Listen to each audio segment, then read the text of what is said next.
Squirrels, a happy little campfire, crazy eyes, stoat bro, insane role-playing, photography, grabby hands of death.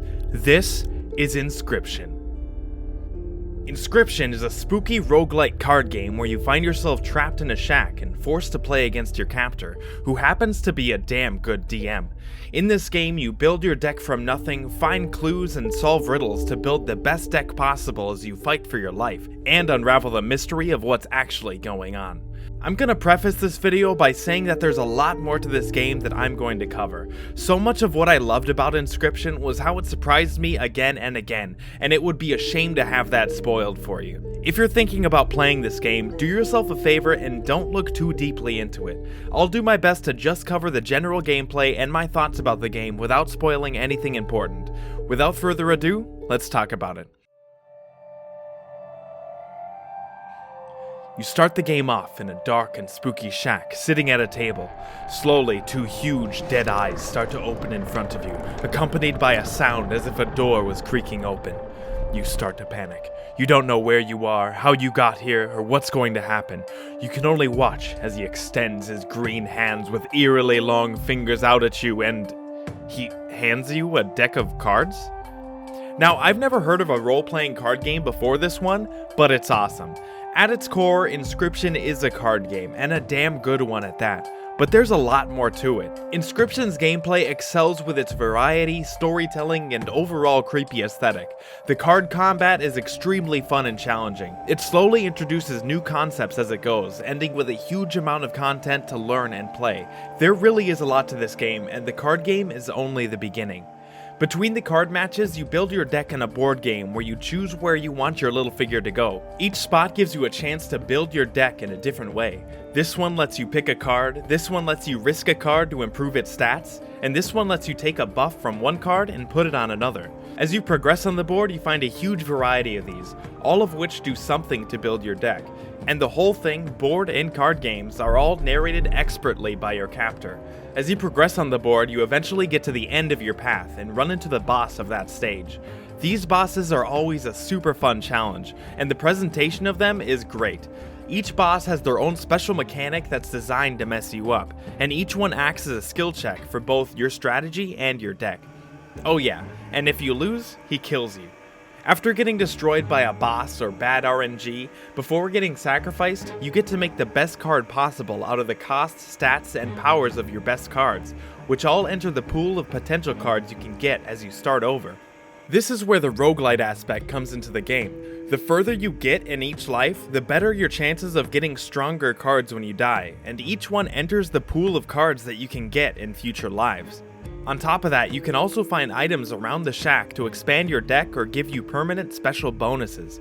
The puzzles and riddles around the shack aren't always easy to figure out though.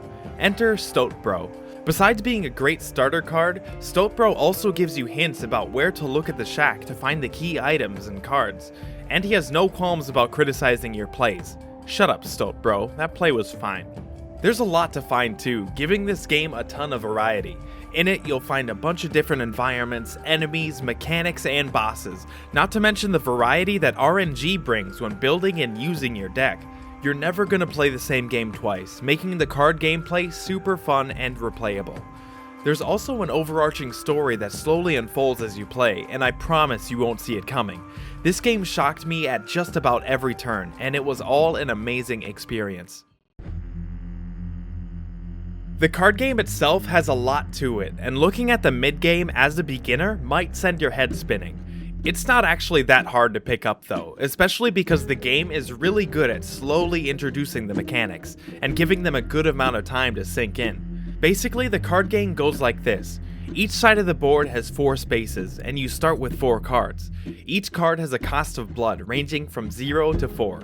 To get the blood, you need to sacrifice one of your cards on the board, which usually means these mean little squirrels. I like to imagine they're evil so it doesn't hurt so much to sacrifice them. Anyway, after playing something with a bit of attack power, you can attack your enemy's cards, or if there aren't any, you can attack them directly, adding a weight to the scale. When the scale tips all the way to one side or the other, you either win and move back to the board game to continue on your path, or you die horribly. Though the punishment seems harsher on your side, you do have a couple advantages. For one, you get to see what he's going to play a turn before he plays it, giving you ample time to either prepare or panic, depending on your hand. You also have a variety of items that you can use to turn the tide of the battle. The items themselves aren't always too pleasant though. Inscryption is as much a strategy game as it is a card game, from building your deck to what buffs you choose in the board game to choosing how you're going to use your next hand to counter your opponent. Though RNG is a huge factor, how you set yourself up is really how you're going to win the game. The sound design of this game blew me away, from the low rumble that is our captor's voice to the incredible boss music. Whenever there's dialogue, it's accompanied by a unique sound that really differentiates the character, and it's really cool. I loved listening whenever Salad Fingers had anything to say. The game's soundtrack is so good. Every song on its own is great to listen to, not to mention how it's paired with the graphics and feel of the game. It's awesome. Each boss song paired with the animation that comes with it gave me the chills every time. 10 out of 10 soundtrack, will listen again. The graphics are simple but fit the creepy aesthetic of the game perfectly from start to finish. Everything's fun to look at whether you're playing cards, on the board game, or exploring your prison. The variety of it all keeps the gameplay fresh on so many levels. Inscryption is a top contender for the best game I've played in 2021. I loved my experience with it. The card gameplay is super fun and the dark aesthetic and music are fantastic, but what makes this game truly great is the story that surrounds the gameplay. The story is told in an incredibly unique way, and I found myself desperate to know more the whole way through. The twists and turns in this game are unrivaled, and each one had me joyfully shocked when it happened. You never know what to expect when you're playing this game. It's a wild ride from start to finish. The card and board game aspect gave me the best experience I've ever had with a deck building game. I didn't know I liked card games this much until playing Inscryption, so if you know any more great card building games like this, please let me know in the comments. One of the reasons I liked it so much is because the way it introduces you to new concepts is super easy to follow. The tutorial system for this game is fantastic, so even if you haven't played many card games before, this one's pretty damn easy to pick up. The one thing I didn't like about this game is that it feels like there should be more. There's an opportunity for some more great gameplay that barely scratches the surface, but it gets ripped away too soon. Here's hoping for a DLC in the near future. Though it's not as inherently replayable as I once hoped, it's still a great game to replay to get a new perspective on the story points, or just to play the card game, because it's damn fun.